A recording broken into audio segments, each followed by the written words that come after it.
자, 여러분 이 수영 선수의 어깨 부분에 있는 피부를 한번 잘 봐볼래요? 지금 발차기를 열심히 딱 했는데 이 수영 선수가 물속에서 쫙 나가면서 어깨에 있는 지금 살 피부가 막 이렇게 물결에 의해서 일렁이는 게 보이죠? 물론 지금 수영할 때 쓰는 모자도 지금 막 이렇게 물결 때문에 일렁이는 게 보이는데 이게 수영 선수가 수영을 할 때 이런 피부와 물 사이의 저항, 마찰력 때문에 결국에는 이게 그 수영 실력이죠. 그 기록 단축에 굉장히 큰 영향을 미치는 요인 중에 하나거든요. 그래서 이 수영복의 소재가 굉장히 중요한데 결국에 이게 어떤 문제까지 갔냐면 수영복을 그 신소재로 만드는 거죠. 물과 거의 저항을 제로에 이제 도전하는 마찰력을 최대한 줄이는 소재로 만들어서 오히려 몸을 수영복을 덮어버리는 거예요. 그럼 이제 피부보다 오히려 수영복이 물의 저항을 작게 받는 소재로 만들어졌기 때문에 전신 수영복을 입고 수영을 하는 게 훨씬 더 기록이 잘 나와 보이는 거예요. 근데 문제는 뭐냐면 이 수영복을 입음으로써 기록이 좋아지는 거기 때문에 국제대회에서 이런 겨루기 실력을 할 때 수영 선수가 얼마나 수영을 잘하냐 이것보다도 이제 어떤 게 더 중점적이게 돼버렸냐면 어떤 선수가 얼마나 좋은 기술력을 갖춘 마찰력을 얼마나 감소시키는 수영복을 입었느냐 이게 이제 수영 선수의 기록을 단축하는 데 큰 영향을 미치기 때문에 아예 수영복 규격을 정해버렸어요. 그래서 전신 수영복도 안 되고 이제 배꼽 아래부터 이제 허벅지까지인가 그냥 규격이 정해져서 그 이상의 부위는 몸을 수영복으로 덮지 못하게끔 그래서 똑같이 피부와 물이 닿는 면적을 이제 동일하게 만들어주는 그런 규정이 생겼거든요. 그래서 지금 이런 경우에도 수영 선수도 피부와 물이 닿는 마찰력과 수영복과 물이 닿는 마찰력이 다르다. 그리고 또 수영복도 피부와의 마찰력보다 더 작은 마찰력이 물과 더 작은 값을 내는 소재를 만들어서 입히는 게 기술력의 승부겠죠. 또 이 마찰력 하면 빠뜨릴 수 없는 게 동계올림픽 빙상 스포츠죠.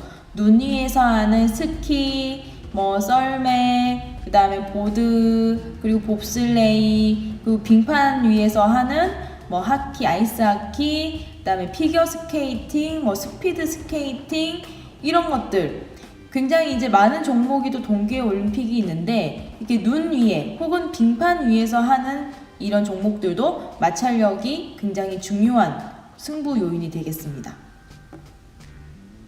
자, 이번에는 이제 마찰력을 증가시키는 쪽인데요. 이거는 빙상 스포츠는 아닌데 축구나 농구처럼 이런 스포츠 같은 경우에는 이제 종목의 특성상 다른 것도 마찬가지긴 하겠지만 민첩성이 굉장히 중요할 것 같아요. 내가 앞으로 달려가다가도 갑자기 멈출 수 있어야 되고 오른쪽으로 뛰어가다가도 갑자기 왼쪽으로 몸을 틀 수 있는 이런 이제 신체 능력이 필요한데 만약에 바닥이 너무 미끄러우면 내가 달려가다가 바로 멈출 수가 없고 오른쪽으로 뛰어가다가 왼쪽으로 회전 방향을 급히 틀 수가 없겠죠. 그래서 신발의 마찰력이 커야 돼요.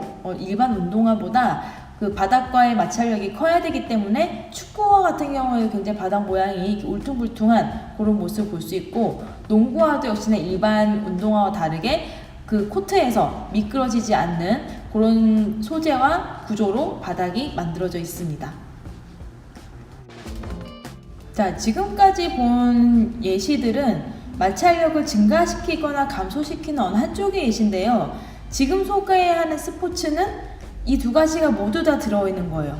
어떤 부분은 마찰력을 증가시키고 어떤 부분은 마찰력을 감소시킨 종목, 신발에서 찾아볼 수 있는데요.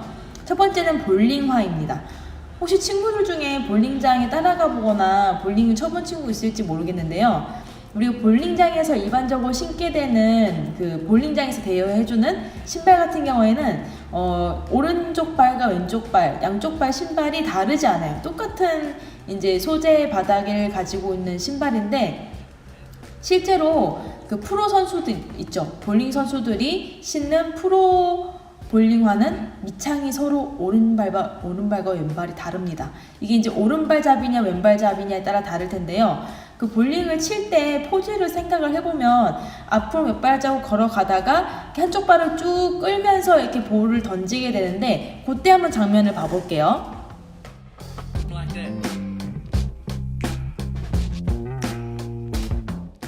네, 지금 프로 선수들의 발 동작을 보면 한쪽 발을 이렇게 질질 끌면서 이렇게 쭉 슬라이딩 하면서 발을 끌고 나가죠.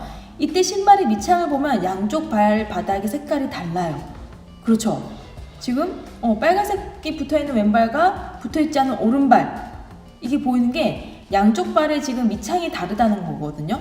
왜냐면 한쪽 발을 끌면서 갈 때 끄는 발은 발바닥이 미끄러워야 되고, 그렇지 않는 발은 일반 운동화처럼 마찰력이 있어야 그 볼링장에서 미끄러지지 않기 때문에 그 미끄러져야 하는 발, 끌고 나가는 발의 밑창을 미끄러운 부드러운 소재로 이용해서 양쪽 발의 볼링화 밑창의 소재가 서로 다르게 됩니다.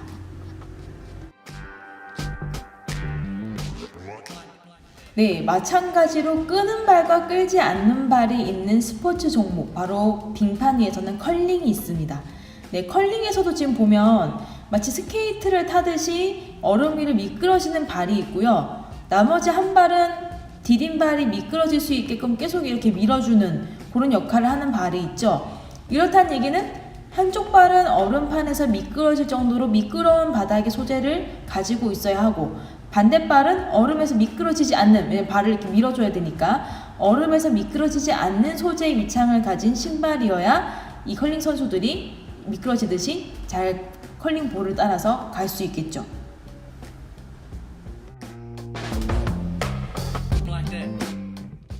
네, 그리고 또 컬링 선수들이 한 가지 하는 게 컬링 공, 이 볼이 가는 경로를 따라서 열심히 지금 닦아주고 있는 모습을 보게 되는데, 사실 이 빙판 위에는 지금 동글동글한 얼음들이 다 맺혀있는 구조예요. 그러니까 차가운 얼음판 위에 분무기 같은 걸로 이렇게 물을 뿌려서 지금 얼음 알갱이를 만들어 놓은 상태인데, 그 얼음 알갱이를 지금 이렇게 닦아주면서 녹이는 거예요. 그래서 녹여주면서 결국에 그 볼이 가는 속도랑 방향을 결정하게 되는 거거든요. 그래서 아무렇게나 막 닦는 게 아니고, 공이 지금 속도와 가는 방향을 보고 그것을 즉각적으로 판단을 해서 어느 각도로 얼마나 닦아줘서 얼음을 없앨 수 있지, 그걸 이제 그때그때 판단해서 하는 거기 때문에 막 뒤에서 이제 영미야 영미야 소리 부르고 했잖아요. 이게 이제 그런 원리예요. 컬링의 원리가 공이 지나가는 경로 앞에 있는 얼음을 닦아줌으로써 얼마나 닦느냐에 따라서 공의 경로와 속도가 달라지기 때문에 이것으로 이제 상대방 컬링 볼을 밀쳐내느냐, 요게 이제 승패의 주요 원인이 되죠. 자, 그럼 선생님이 문제를 하나 내볼게요. 스트릿 댄서가 있어요. 길에서 이렇게 춤추는 사람들 있죠. 이렇게 버스킹 하듯이 거리에서 춤 공연 보여주는 사람들 스트릿 댄서라고 하는데요. 이 댄서들 같은 경우에는 이렇게 연습실에서 연습을 할 때는 보통 이렇게 미끄러운 이렇게 마루바닥 같은 데서 연습을 하기 때문에 이제 턴도 쉽고 이렇게 발동작도 비교적 자유로워요. 왜냐면 마찰력이 적으니까, 일반 길바닥보다는. 그래서 이렇게 연습실에서 연습을 하기는 쉬운데, 문제는 이 공연을 길거리에서 한다는 거죠. 길거리는 바닥이 이렇게 미끄러운 마룻바닥인가요? 네, 아닙니다. 이렇게 아스팔트나 흙길 같은 경우에는 이렇게 발재간을 하기가 쉽지 않아요. 이렇게 굉장히 마찰력이 큰 거죠. 아까 그 미끄러운 마룻바닥보다는 마찰력이 크기 때문에 사실 턴도 쉽지 않고, 오히려 미끄러져서 다칠 일은 없겠지만 오히려 너무 바닥이 거칠기 때문에 회전하기도 쉽지 않고 그런 어려운 부분이 있어요. 특히나 이렇게 바닥에서 춤을 추는 장르 같은 경우에는 이렇게 쓸리게 되면 까지겠죠, 그렇죠? 피부가 까지고 다치기도 쉬워요. 그럼 이런 경우에 턴을 길거리에서 할 때 회전도 쉽게 하고, 혹은 이렇게 바닥이 쓸리는 동작, 다리로 이렇게 쓸거나 손으로 쓸 때, 혹은 짚을 때 상처가 덜 나게 하는 방법은 뭐가 있을까요? 한번 생각해 봅시다.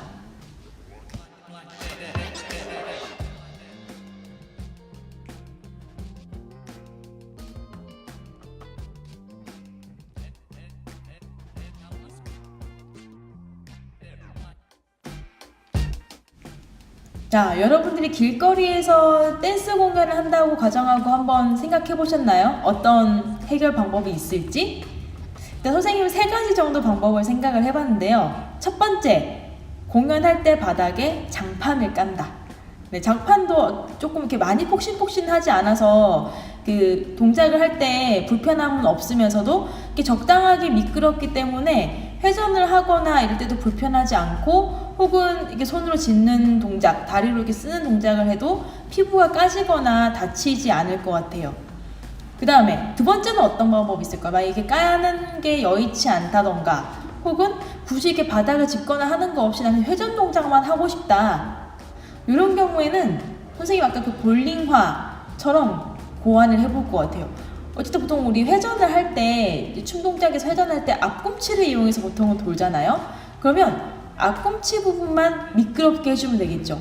선생님이라면 청테이프를 이용해서 앞꿈치 쪽에 이렇게 한 겹 정도 발라주면 앞쪽에 회전할 때는 그 부분만 디디니까 아스팔트 바닥과 쉽게 이렇게 미끄러지듯이 회전을 할 수 있을 것 같아요. 왜냐면 결국에 신발 밑창에 있는 그 굴곡도 사실은 그 마찰력에 일조를 하기 때문에 그런 굴곡 없이 청테이프로 이렇게 발라버리면 이제 신발 밑창의 굴곡도 없어지고 또 이제 청테이프가 신발 고무 밑창보다는 미끄럽기 때문에 어쨌든 아스팔트 소재의 바닥 혹은 흙길에서도 잘 회전을 할 수 있을 것 같아요.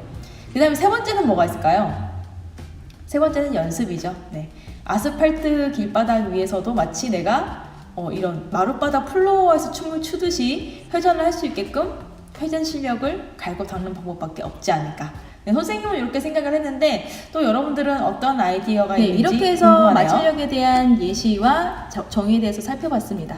네, 남은 부분은 춤 영상을 감상하면서 마찰력에 대한 수업 마치도록 하겠습니다. 감사합니다.